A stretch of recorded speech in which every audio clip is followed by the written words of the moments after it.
Jadi selama ini kita hanyalah mengingat-ingat namanya saja, tidak mengingat siapa pemilik nama Allah itu. Karena selama ini kita lebih cinta mengingat diri kita sendiri daripada mengingat Allah sebagai Tuhan pencipta diri manusia kita.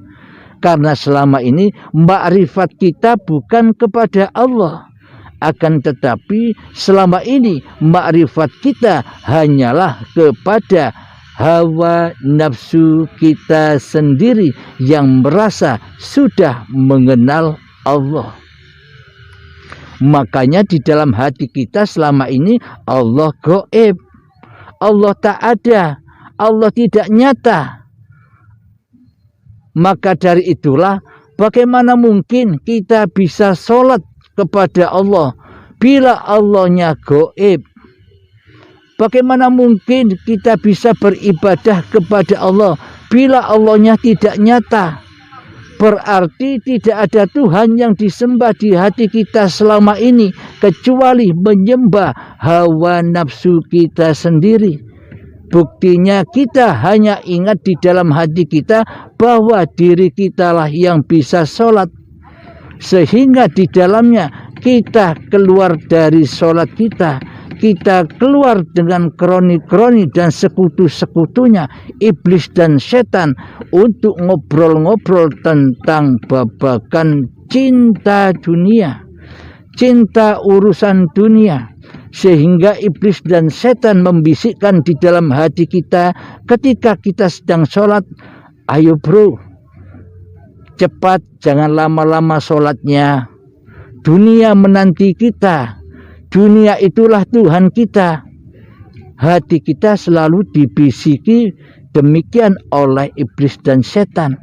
Karena di dalam sholat itu sendiri selama ini kita tidak menyembah Allah di dalamnya.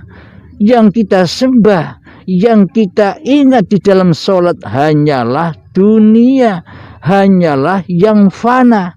Apakah demikian yang dinamakan sholat? Tentunya itu bukan sholat di sisi Allah, tapi maksiat kepada Allah. Meskipun kelihatannya gambarnya sholat, tapi hatinya maksiat, hatinya kufur, hatinya ingkar, hatinya mensekutukan Allah dengan makhluk.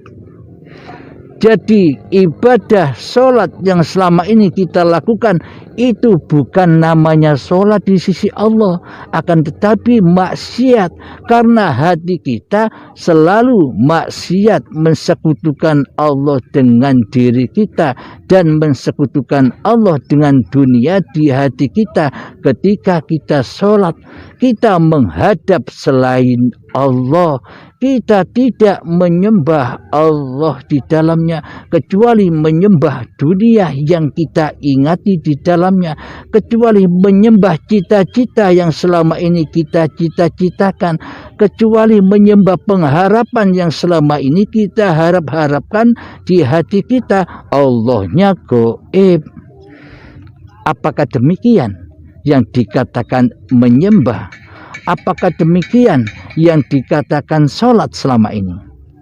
Kan bukan.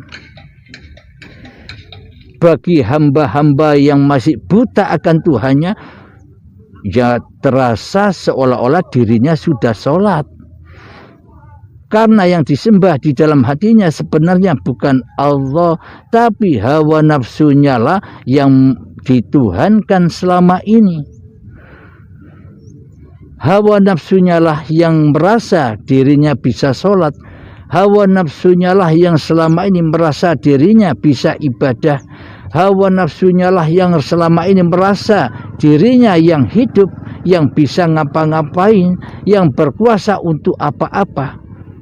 Ini tidak sesuai dengan doa iftitah yang selama ini kita baca di awal kita masuk di dalam sholat. Yakni inna sholati wa nusuki wa mahyaya wa mamati lillahi rabbil alamin. sesungguhnya sholatku, sesungguhnya ibadahku, dan sesungguhnya hidup dan matiku adalah milik Allah, penguasa seluruh alam. Nah, di dalam sholat kita kan sholat ini kan bukan milik Allah. Ibadah ini kan bukan milik Allah. Hidup ini kan bukan milik Allah selama ini. Kitalah sebagai pemiliknya di dalamnya. Aplikasi di dalam hati kita bahwa ini sholatku, bahwa ini ibadahku, bahwa ini hidupku. Nah, berarti yang jadi Allah selama ini di dalam hati kita adalah diri kita sendiri. Kita mensekutukan Allah dengan diri kita, berarti kita masih kufur, berarti kita masih ateis, berarti kita belum bertuhankan Allah pencipta diri kita, melainkan kita menyembah diri kita sendiri. Apakah itu dikatakan sholat? Apakah Allah menerima ibadah orang yang mensekutukan dirinya? Bagaimana mungkin kita berharap pahala kepada Allah, sedangkan Allah selama ini tidak kita sembah? Bagaimana mungkin kita berharap surga kepada Allah, sementara selama ini kita tidak menyembah Allah, kita tidak mengabdi kepada Allah di dalam hati kita, melainkan kita mengabdi kepada hawa nafsu syaitan kita sendiri selama ini. Tentunya semua itu bukanlah dianggap ibadah dan sholat di sisi Allah.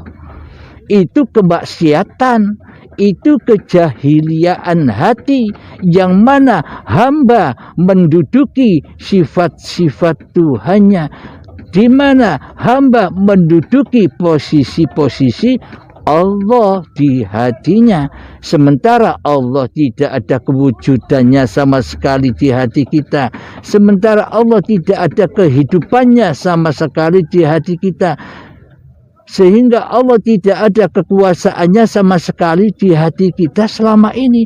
Bagaimana kita mungkin dikatakan kita sudah menyembah Allah, sementara kita tidak percaya bahwa Allah itu ada di hati kita? Kita kan seolah-olah percaya dengan angan-angan kita bahwa Allah itu wujud, bahwa Allah itu ada, seolah-olah saja. Kata iblis di dalam hati kita, percaya saja, bilangkan saja bahwa kamu percaya pada Allah itu ada, kamu percaya bahwa Allah itu maha kuasa. Akan tetapi sesungguhnya Allah itu gaib, yang ada itu loh dirimu sendiri, yang jadi Tuhan itu loh dirimu sendiri, dirimu yang hidup, dirimu yang wujud, dirimu yang berkuasa, dirimu yang bisa sholat, dirimu yang bisa ibadah, dirimu yang bisa bekerja, dirimu yang bisa duduk, dirimu yang bisa berdiri, dirimu yang bisa mandi, dirimu yang bisa merokok, dirimu yang bisa memasak di dapur. Semuanya itu engkaulah yang mentuhani di dalamnya. Tidak ada urusan dengan Allah sama sekali. Wong Allah gaib kok. Katanya iblis demikian. Karena selama ini kita hanya mengikuti iblis atau setan yang terkutuk daripada mengikuti tuntunan Allah di dalam Al-Quran. Ini babakan hati. Babakan hati. Babakan laku dan kondisi hati, bukan babakan raga, bukan babakan syariat. Karena bila hati ini belum beriman kepada Allah, masih kufur, tentunya seluruh amal yang diperbuatnya, amalia syariat semua yang dikerjakannya pasti menuju kekufuran. Bukan dikatakan ibadah, bukan dikatakan sholat, pergerakan badannya berimam kepada hawa nafsunya, ya bukan ibadah itu, tapi maksiat.